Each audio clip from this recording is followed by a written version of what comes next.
नमस्कार दोस्तों, स्वागत है आप सभी का आपके अपने YouTube channel JS topic study में। तो दोस्तों, आज की इस वीडियो में हम चक्रवृद्धि ब्याज के सवालों को सॉल्व करेंगे कि किस प्रकार से चक्रवृद्धि ब्याज जो है उसको निकाला जाता है। क्योंकि पिछले कई दिनों से कुछ स्टूडेंट हमें कमेंट कर रहे थे कि सर चक्रवृद्धि ब्याज के ऊपर से और वीडियोस बना दीजिए, क्योंकि इस टाइप के जो सवाल हैं इसमें हमें बहुत सारे डाउट होते हैं, सवालों को हम अच्छे से सॉल्व नहीं कर पाते हैं। तो चलिए, आज की इस वीडियो में आपके जितने भी डाउट होंगे सारे डाउट को मैं क्लियर कर दूंगा। आपको क्या करना है, इस वीडियो को शुरू से लेकर एंड तक पूरे जरूर से देखना है, तो आपको बहुत अच्छे से समझ में आ जाएगा, ये मेरा दावा है। चलिए शुरू करते हैं। देखिए, सवाल हमसे क्या बोल रहा है, 10,000 रुपए का 5% की दर से 2 वर्ष का चक्रवृद्धि ब्याज क्या होगा, ये हमें बताना है। 2 वर्ष का चक्रवृद्धि ब्याज हमें निकालना है, ठीक है।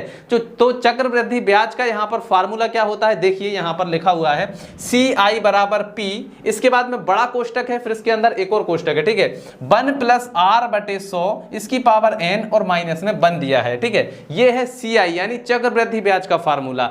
यहाँ पर एक और फार्मूला यूज किया जाता है, वहां पर हमें A का मतलब होता है मिश्र धन, ठीक है। तो मिश्र धन का फार्मूला डायरेक्ट लगा देते हैं, मिश्र धन निकल आता है, फिर उसमें से मूलधन को घटा देते हैं तो ब्याज निकल आता है। तो वो थोड़ी सी लंबी प्रक्रिया मुझे लगती है, बहुत सारे लोगों को वो सरल भी लगती है, तो आप उससे भी कर सकते हैं। लेकिन जो तरीका मैं बताऊंगा ये आपको बहुत पसंद आएगा और बहुत अच्छे से आप इसको सॉल्व कर पाएंगे, ठीक है। तो ये हमारा फार्मूला है, ठीक है। तो इसी फार्मूले से हम इसको सॉल्व करने वाले हैं। अब यहाँ पर समस्या ये आती है कि हमें समझ नहीं पड़ता है कि सर यहाँ पर जो P है इसका मतलब क्या होता है, CI का मतलब क्या होता है, यहाँ पर R है इसका मतलब क्या होता है, N का मतलब क्या होता है, ये सब चीजें भी आपको पता होना चाहिए, ठीक है। तो ये भी मैं आपको बिल्कुल डिटेल में बताऊंगा, ध्यान पूर्वक आप समझिएगा, ठीक है।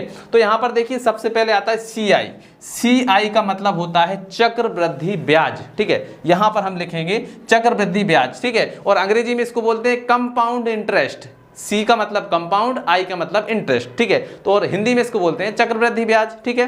तो ये हो गया हमारा चक्रवृद्धि ब्याज। यहां पर मैं लिख देता हूं चक्रवृद्धि ब्याज, ठीक है। पूरा नहीं लिख रहे हैं, आप समझ लेना, इसका मतलब चक्रवृद्धि ब्याज है, ठीक है। P का मतलब होता है प्रिंसिपल। P से क्या आता है, प्रिंसिपल। प्रिंसिपल मतलब होता है कि भाई स्कूल में जो होता है ना प्रिंसिपल, जिसके हाथ में सब कुछ होता है, ऐसा ही प्रिंसिपल यहाँ पर है। मूलधन जिसको बोलते हैं वही हमारा प्रिंसिपल है, क्योंकि यहाँ पर मूलधन नहीं होगा तो आप नहीं कर पाएंगे। इसी प्रकार से यहाँ पर प्रिंसिपल नहीं होगा तो आप इसको सोल्व नहीं कर पाएंगे, ठीक है। तो यहाँ पर जो P है ये हो गया हमारा प्रिंसिपल यानी कि मूलधन। मैं यहाँ पर हिंदी लिख देता हूँ मूलधन, ठीक है। चलिए, अगला है हमारा R का मतलब क्या होता है, R का मतलब होता है यहां पर जो हमें दर दी गई है, दर मतलब रेट, ठीक है। R का मतलब क्या होता है, रेट मतलब दर, किस दर से आपने पैसा लिया है, ठीक है। तो यहां पर जो दर है वो क्या है, 5%, ठीक है। तो R का मतलब होता है दर, यानी कि जो चीज हमें परसेंटेज में दी हो ना उसको आप मान लीजिए कि ये क्या है, दर है, ठीक है। इसके बाद में आता है N का मतलब है नंबर ऑफ ईयर्स, मतलब कि कितने समय के लिए आपने जो पैसा है वो उधार लिया था, मतलब ये हो गया हमारा समय, ठीक है। तो ये हो गया हमारा समय। बस इतनी ही चीजें हमें जरूरत पड़ती है। इसमें एक और चीज आती है A का मतलब होता है मिश्र धन, ठीक है। तो ये हो जाएगा हमारा मिश्र धन, ठीक है। आप इसको समझ लीजिएगा, ठीक है। तो ये सारी चीजें मैंने आपको बता दी, ये चीजें आपको पता होंगी तभी आप इनको हल कर पाएंगे, या नहीं पता होंगी नहीं कर पाएंगे, ठीक है। चलिए, सीधा सा हिसाब है। चलिए, इसको हम सोल्व करेंगे। ये हमारा फार्मूला है, इस फार्मूले की मदद से अब हम इसको सोल्व करने वाले हैं, ठीक है। तो यहाँ पर देखिए, सबसे पहले हमें क्या निकालना है, CI। तो ये तो हमारे पास है नहीं, तो यहाँ पर क्वेश्चन मार्क लगा देते हैं। P मतलब कि मूलधन हमारे पास में कितना है, यहीं पर लिख देते हैं। देखिए यहाँ पर, यहीं पर लिखेंगे हम। तो देखिए यहाँ पर CI बराबर तो हमें निकालना है, P हमें कितना दिया गया है, प्रिंसिपल 10,000 रुपए, ठीक है। तो यहाँ पर लिख दीजिए भाई, जो प्रिंसिपल है वो कितना है, 10,000 रुपए है। तो ये हमने लिख दिया भाई 10,000 रुपए। इसके बाद में R मतलब कि रेट कितना है, 5%, यानी जो दर है वो कितना है, 5% है। इसके बाद में नंबर ऑफ ईयर्स यानी कि समय कितना है, 2 वर्ष है। तो ये हमने लिख दिया 2 वर्ष। क्लियर है, जो चीजें हमें दी गई हैं वो हमने लिख दिया है। अब हमें निकालना क्या है, CI, ठीक है। तो CI निकालना है, तो भाई यहाँ पर लगा देते हैं क्वेश्चन मार्क कि ये चीज जो है हमें ज्ञात करना है। क्लियर है यहाँ तक। अब जो हमें दिया गया है उसको उस फार्मूले में हमें रख देना है। तो चलिए रखते हैं। तो यहाँ पर आ जाएगा, देखिए CI बराबर P कितना है, देखिए 10,000। तो यहाँ पर लिख दीजिए भाई 10 और ये 1000 की 3 0, ठीक है। क्लियर। चलिए, अब इसके बाद में हमारा ये वाला कोष्टक लग गया। अब इसके अंदर देखिए एक और कोष्टक है, यहाँ पर क्या है, 1 है प्लस R का मतलब कितना है हमारा, 5%। तो ये आ गया भैया हमारा 5 और बटे में आ गया ये हमारा 100। क्लियर। चलिए अब इसके ऊपर लगा हुआ है n की पावर, n मतलब यहाँ पर नंबर ऑफ ईयर्स यानी 2 वर्ष, तो ये हो गया हमारा 2, ठीक है। और माइनस का ये है 1 और ऊपर से ये लगा हुआ है कोष्टक बड़ा वाला। क्लियर है? चलिए अब इसको सोल्व करेंगे, ठीक है। तो देखिए हम ज़्यादा से ज़्यादा चीज़ों को एक बार में सोल्व करने की कोशिश करेंगे, तो इसको यहाँ पर सोल्व करिए। तो यहाँ पर देखिए 100 का गुणा इसमें करेंगे, कितना हो जाएगा 100 एकम 100 और 5 कितने हो जाएंगे 105, ठीक है। तो ये हो जाएगा 105/100, ठीक है, 105/100 हो जाएगा, ठीक है। अब इसको हम काटेंगे तो देखिए 2 से काटते हैं, सॉरी 5 से काटते हैं, तो 5 दूनी 10 और ये 0, इसको काटेंगे 5 दूनी 10 और 5 एकम 5, मतलब कितना आ जाएगा 21/20 आ जाएगा, ठीक है। चलिए अब हम इसको आगे सोल्व करेंगे, ठीक है। तो यहाँ पर कितना है 10,000, तो ये हमने लिख दिया 10,000।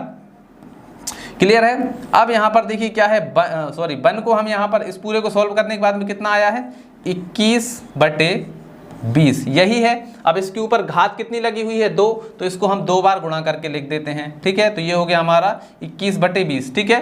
क्लियर? देखिए इसको सोल्व करने पे कितना आया था 21/20, इस पे घात लगी हुई है 2, तो हमने 2 बार लिख दिया, ठीक कर देते हैं, ठीक है। तो ये हो गया इस तरीके से, और ये हो गया -1 और ये कोष्टक बंद। क्लियर है यहाँ तक? चलिए अब देखिए ये जो 10,000 है, इसका गुणा अब हम अंदर कर देंगे इसके साथ में, तो कर दीजिए। ये हो गया हमारा कितना 10,000, ठीक है।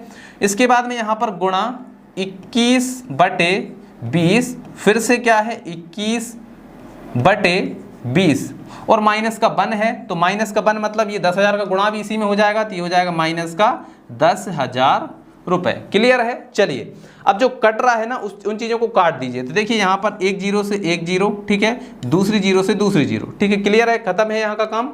चलिए अब देखिए 2 से ये कट जाएगा, तो चलिए काट देते हैं। 2 एकम 2 और यहाँ पर देखिए 2 पंजे 10 और 0, ठीक है। फिर ये वाला 2 है, इससे भी कट जाएगा, 2 एकम 2 और यहाँ पर आ जाएगा 2 दूनी 4, ठीक है, एक बचेगा 2 पंजे 10, 25 आ गया। अब यहाँ पर 25 गुणा 21 गुणा 21 ये हो गया, तो यहाँ पर हम लिखेंगे भाई 25 गुणा 21 गुणा 21 और माइनस का कितना है 10,000 रुपए, ठीक है। तो सबसे पहले इसको गुणा करना है और उसमें से इसको घटा देना है और हमारा आंसर जो है वो निकल आएगा, ठीक है। चलिए तो इसको हम कहाँ पर कर दें, ऊपर कर लेते हैं, ठीक है। यहाँ पर तो जगह बची नहीं है, इसको ऊपर करेंगे, ठीक है। तो ये हो गया हमारा 25, इसके बाद में हो गया हमारा 21 गुणा, इसके बाद में फिर से हमारा 21 है, ठीक है। इसको गुणा करते हैं सबसे पहले, तो देखिए सबसे पहले इन दोनों को गुणा करते हैं, ठीक है। तो 21 एकम 21 की आ जाएगी 1, हासिल आ जाएगा हमारा 2, 21 दूनी 42 और 2 कितने हो जाएंगे 44, ठीक है। तो ये हो गया हमारा 441, ठीक है। अब 441 का गुणा हमें करना है 25 से, तो चलिए कर देते हैं। 441 गुणा 25, ठीक है। 25 से करिए, 25 एकम 25 की 5 हासिल आ जाएगा 2, ठीक है। 25 चौके 100, 100 और 2 कितने हो जाएंगे 102, तो 102 की आ जाएगी 2 और हासिल हमारा कितना आ जाएगा 10, ठीक है। फिर 25 चौके 100, 100 और 10 कितने हो जाएंगे 110, तो ये हो गया हमारा 110। तो कितना आ गया है 11,025, ठीक है। 11,025 में से हमें 10,000 को घटा देना है, तो चलिए घटा देते हैं। ये हो गया हमारा 11,025, इसमें से हमें 10,000 को माइनस कर देना है, तो ये हो गया हमारा 10,000। घटाइए तो देखिए यहाँ पर ये आ जाएगा 5, ये आ जाएगा हमारा 2, ये आ जाएगी हमारी 0 और ये आ जाएगा हमारा 1 और 1 में से 1 जाएगा तो कुछ भी नहीं बचेगा। तो कितना आ गया है 1025 जो है वो हमारा आंसर निकल कर आ गया है, ठीक है। तो हमारा चक्रवृद्धि ब्याज यहाँ पर कितना आया है, CI बराबर कितना आया है 1025 रुपए, ठीक है। और यहाँ पर आप ये मत बोलिएगा कि भाई ये इतना कम क्यों आया, ये तो चक्रवृद्धि ब्याज है, लेकिन ये कम क्यों आया है क्योंकि यहाँ पर 2 वर्ष है और जो ब्याज है वो वार्षिक है, मतलब कि यहाँ पर मासिक नहीं जुड़ा है। अगर मासिक जुड़ता तो ये बहुत ज्यादा हो जाता, ठीक है। तो 1 वर्ष का फिर दूसरे वर्ष का जुड़ने के बाद में कितना आया है 1025, ठीक है। क्लियर? चलिए अब दूसरा सवाल करते हैं इसी टाइप का, जिसमें आपको और भी अच्छे से समझ में आ जाएगा। तो चलिए दूसरे सवाल को सोल्व करते हैं, तो इसको साफ कर देते हैं और ये रहा हमारा दूसरा सवाल, ठीक है। ध्यान से देखिएगा इस सवाल को, सेम जैसा हमने पिछले सवाल को किया है ये सवाल भी सेम उसी तरीके से सॉल्व होने वाला है, ठीक है। चलिए सवाल हमें दिया गया है 10,000 का 5% की दर से 3 वर्ष का चक्रवृद्धि ब्याज यहाँ पर क्या होगा, ठीक है। तो ये सारी चीजें तो मैं आपको बता चुका हूं, जो जो चीजें हमें यहाँ पर दी गई हैं उनको हम लिख लेते हैं। यहाँ पर कितना है भाई 10,000 रुपए, ठीक है। तो ये हमने लिख लिया भाई, मूलधन है हमारा 10,000, ठीक है। क्लियर?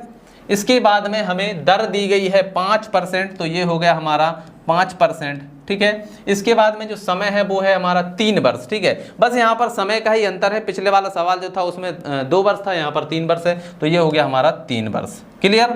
चलिए अब आ जाइए, इसी में रख देते हैं सारी वैल्यूज को। तो CI बराबर ठीक है, P कितना है भैया 10,000, तो ये हमने लिख दिया 10,000। ठीक है, इसके बाद में यहाँ पर देखिए 1 + R का मतलब कितना है 5 और बटे 100। इसके बाद में इसकी पावर कितनी है n मतलब 3 है और माइनस का 1। ठीक है, चलिए सबसे पहले इसको सोल्व करेंगे। तो देखिए 100 एकम 100 और 5 कितना हो जाएगा 105, 105 बटे 100। इसको काट दीजिए तो यहाँ पर देखिए 5 दूनी 10 और 0, और इसको काटेंगे 5 दूनी 10 और 1 मतलब 21/20 आ जाएगा। ठीक है, तो 21/20 आ जाएगा। इसकी घात कितनी है यहाँ पर 3 है, तो इसको हम क्या लिख देंगे भैया 21/20, घात 3 है तो 3 बार लिखेंगे 21/20 गुणा 21/20। क्लियर है, और ये हो गया हमारा कोष्टक बंद और यहाँ पर माइनस का बंद। ठीक है, और गुणा में यहाँ पर क्या है 10,000, तो ये हो जाएगा बड़ा कोष्टक और यहाँ पर है भैया 10,000 रुपए। क्लियर है यहाँ तक। चलिए अब इनको हम देखिए सोल्व करेंगे।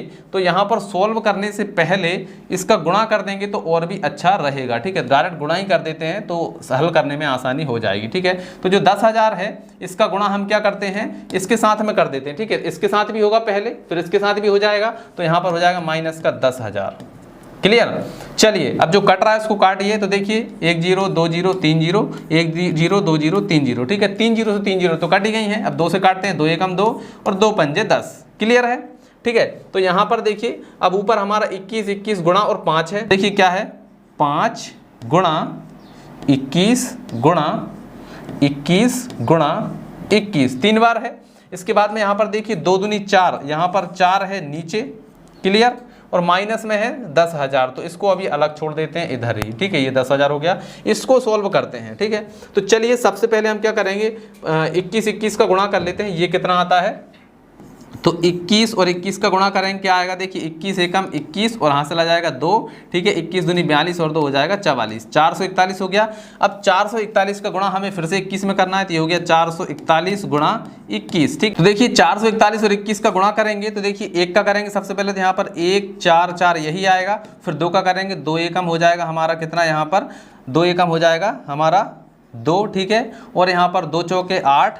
ठीक है, 2 चौके 8। ठीक है, अब इनको जोड़ लीजिए तो ये हो गया 1 4 और 2 6, 8 4 12 की 2, हासिल 1 8 और 1 कितना हो जाएगा 9। तो ये हो गया हमारा 9,261। अब इसमें हमें 5 का गुणा भी करना है, तो चलिए कर देते हैं 9,261। ठीक है, यहाँ पर 9,261। ठीक है, अब इसमें हमें 5 का भी करना है, तो जैसे ही हम इसमें 5 का गुणा करेंगे तो कितना आएगा, देखिए 5 एकम 5, 5 छक्का 30 की 0, हासिल आ जाएगा 3। ठीक है, 5 दूनी 10 और 3 13 की 3, हासिल आ जाएगा 1, 5 नाम 45 और 1 46, तो यहाँ पर आ जाएगा 46,305। ठीक है, तो 46,305 आ गया है। अब इसमें हमें 4 से भाग भी लगाना है, तो ये आ जाएगा बटे में 4 और माइनस का हमें इसमें से करना है 10,000। ठीक है, अब इसको देखिए हम सोल्व करेंगे तो 4 से इसको काटेंगे तो क्या आएगा, देखिए काट देते हैं।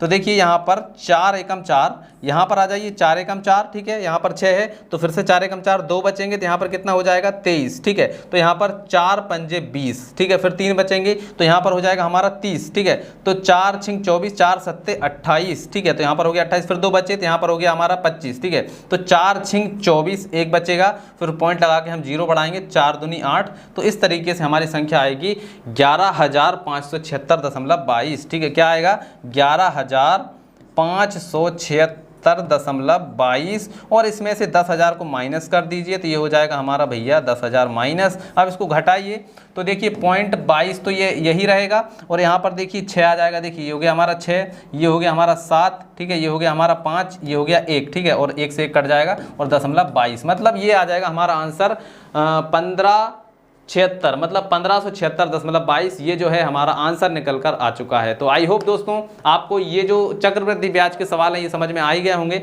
अगर कोई डाउट लगता है, समझ में नहीं आया, तो कमेंट करके जरूर से बताइएगा। तो चलिए आज की इस वीडियो में इतना ही, मिलते हैं अगली वीडियो में, तब तक के लिए जय हिंद जय भारत।